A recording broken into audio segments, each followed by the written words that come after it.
Maybe it was Tim and Tina, Kaylee, and a couple other people. Hey, don't move around so much. I can't help it. I don't have anything to You want to use the chair? No. Use your hands. Talk with Well, your hands. stand behind the chair. Hi, my name is Josh Mangus, and this is for Oklahoma City Community College for Intro to Public Speaking.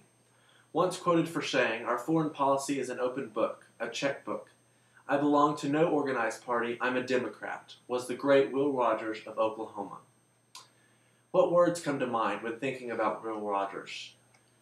I think about Cherokee, a cowboy, a comedian, humorist, commentator, and performer. He was an actor. A very talented man who left a large impression and influence on the state of Oklahoma and worldwide. We are going to look today at his childhood, his career, and the legacy that he left to better understand who he was.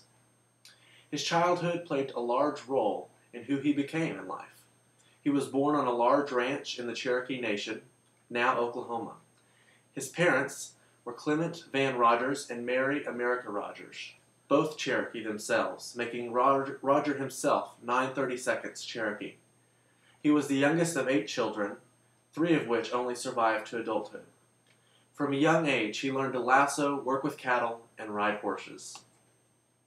With this experience, on a trip to New York City, Rogers was at Madison Square Garden when a wild steer broke out of the arena and began to climb the stadium walls into the stands. Rogers quickly roped the steer, to the delight of the crowd.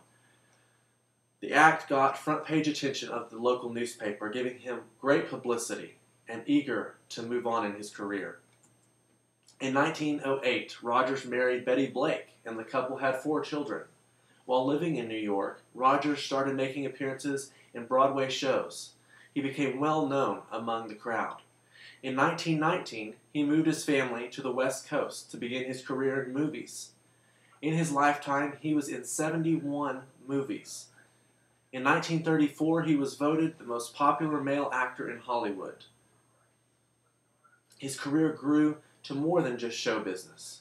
He wrote 4,000 syndicated columns and 6 books, becoming a great radio broadcaster and political commentator. His career was who he was. Looking at his legacy and the life he lived, we have to look at how he died and who he was.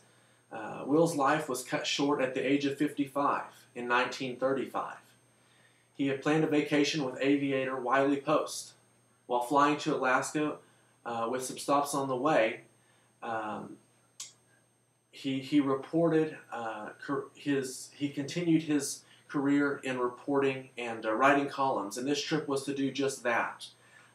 Being a world reporter, visiting London, Egypt, South America, Japan, and Moscow, he had traveled all across America to different destinations. This one was like no other, just a simple trip to Alaska. The flight to Alaska, however, took the life of America's most beloved celebrity.